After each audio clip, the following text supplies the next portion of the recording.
welcome to today's kitchen science. Now, when we look at kitchen science, my other experiment is still over there creating water. I'm still distilling some stuff, which is awesome. But here is the robot that I have built for you during my downtime here in my apartment. This is to show you some of the awesome qualities of liquids. As we look closer at the robot is constructed with a superstructure, which is this here. It also has a cart on wheels, which is here. It has some tank treads here to pull that cart back and forth with a medium motor. It also has two large motors to control the motion of the syringe up and down, and for the actual plunger going up and down. So because of this, it's not too complex, but getting the spacing was very difficult, right? The other thing is that we were looking at is the sensors. The sensor here is a light sensor, and I have that programmed for a previous incarnation of this program to start and stop the motors to put the liquids in. But I have not put that in there yet. And then I have a couple touch ones for next week's lab. So in the back shows you what I used to make the stuff that is not the EV3 robotic pieces. As you can see, I have food coloring, scissors, I have a little bit of foam board, I have a box cutter, some tape, and that's the actual food coloring that I used. Inside, these cups here had putty in them, and I just cleaned them out from the Target toy section. Took the stuff out of them, and I'm just using the cups. Inside all of them have water in them. The first cup on the right has water with a lot of blue food coloring. The second cup was what I was trying to make sure that the machine worked. And the third cup is clear water. It has nothing in it. And the fourth cup has nothing in it. All right, so let's go ahead. Let's watch the action and see if my program works the way I like it to work. So I'm gonna hit program.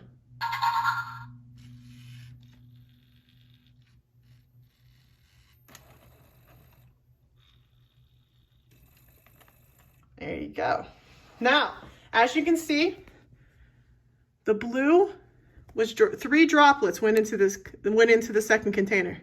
As you can see, they dispersed into the rest of the water, increasing the amount of blue, the blue solution, and changing the color. So let's do that one more time. Let's look at the program.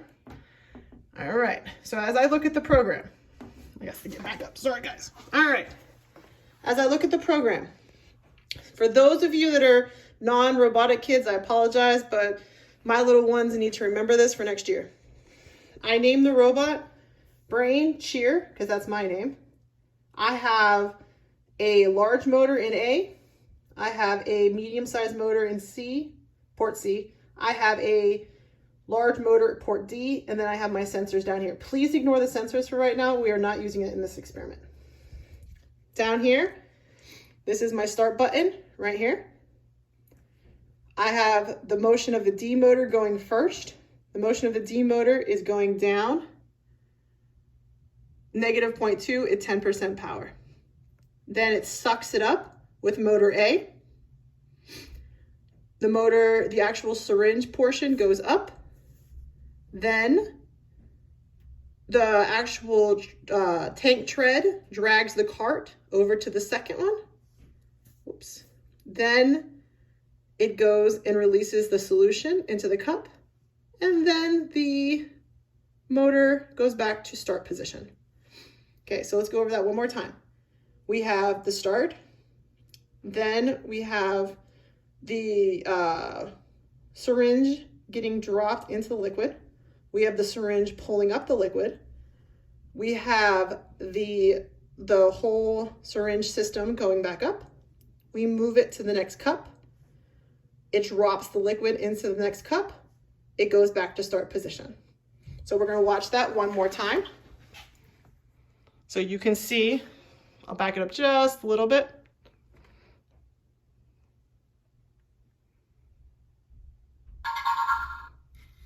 drop, pull up,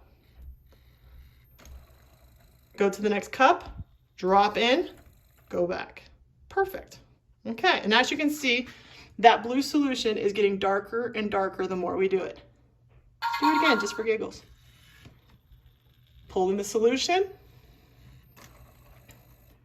drop it in, it's even darker. Like, one more time.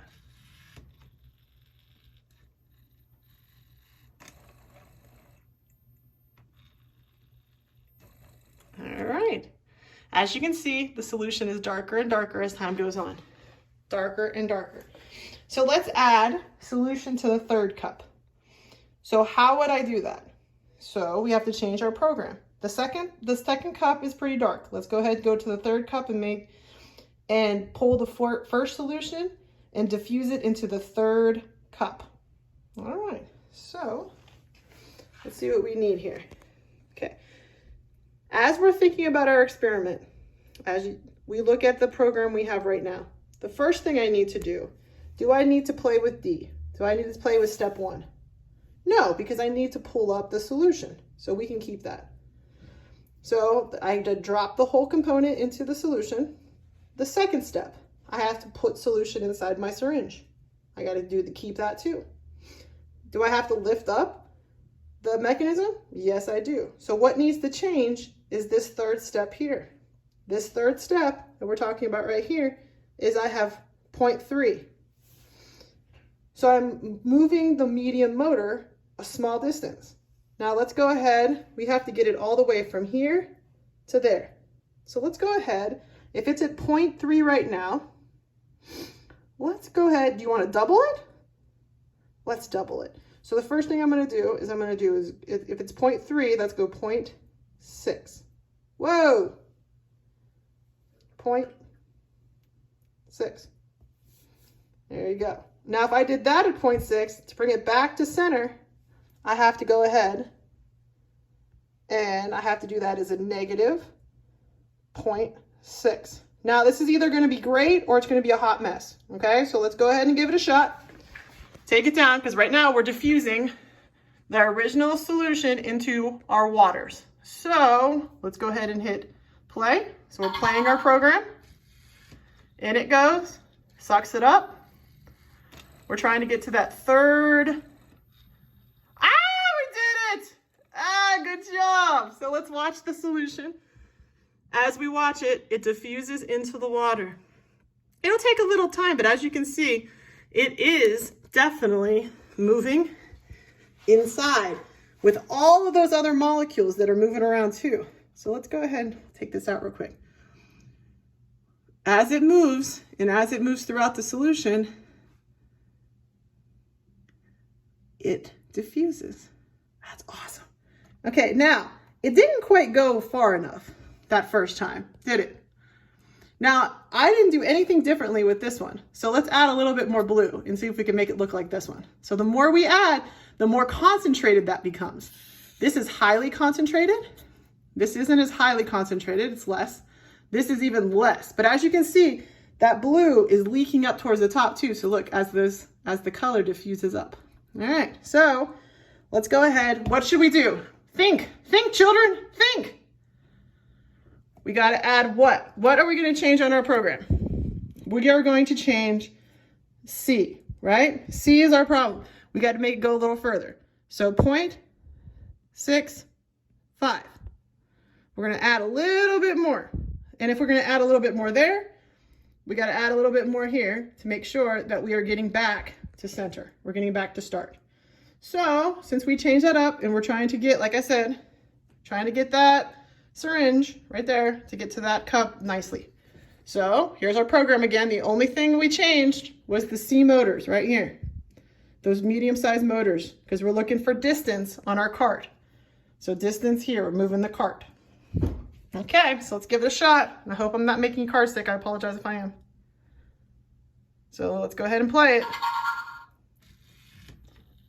Pick it up, beautiful.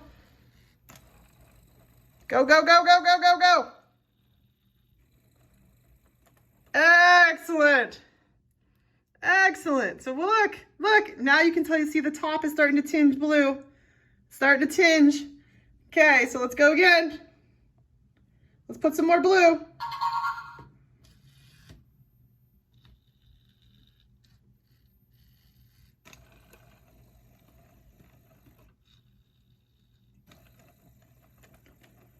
Beautiful.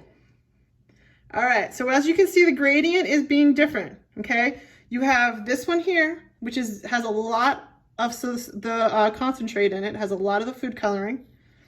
It's diffused through the entire liquid. Then you have this gradient, okay? So this has not as much as this one, but it has more than this one. So this one here has a density of the concentrate a little bit more than this one, okay?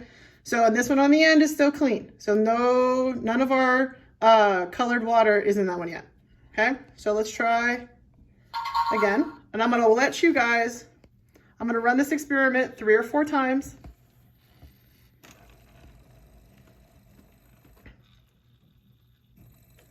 Oh, I missed that. That's okay. So we're gonna run it again. And I'm gonna try to get the third one to look like the second one.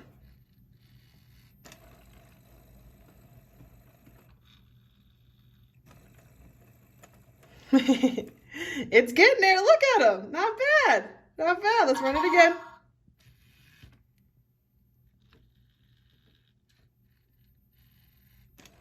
As you can see, how many... It's getting there. As you can see, the color is moving. It's moving around in there. Eventually, it's gonna look like that. It's almost there.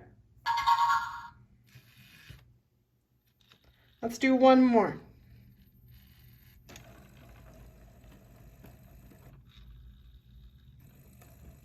Woo! Okay. Now, as you can see, the water, when you look through the water, you can actually see the pigment moving around. And that's what happens with water. Okay, when it's water, yeah, the molecules can move around through each other so that it's able to just diffuse inside more easily. Gases have a lot more space, so they get diffused really quickly, and it could really mix in well inside a gas. But when it comes to a liquid like this, when it comes to a liquid like this, there is ways to get around through all that stuff there. And you see, if I let it sit long enough, it starts looking like that. So all of those little densely packed droplets of blue will eventually look like that, where they're completely incorporated into the solution. And this right here just has a whole crap load of food coloring. So that's just right there. All right, let's try one more time.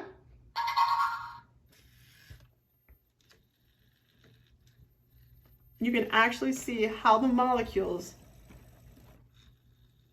move around when it comes to liquid. And you can actually see it when you take these two. You can actually see the drops of blue diffusing into the water. This one here, so dark you can't tell. These ones here, you can actually tell. And as you pull back, that water is almost the same now. So what do? Now we kind of ruined our experiment, because this one here was supposed to be, this is supposed to be darkest. That's supposed to be second dark. This is supposed to be third. Sorry, let's try this one more time. This one is supposed to be super dark. This is supposed to be less than super dark. This one's gonna be really less than super dark, and this one is still clear.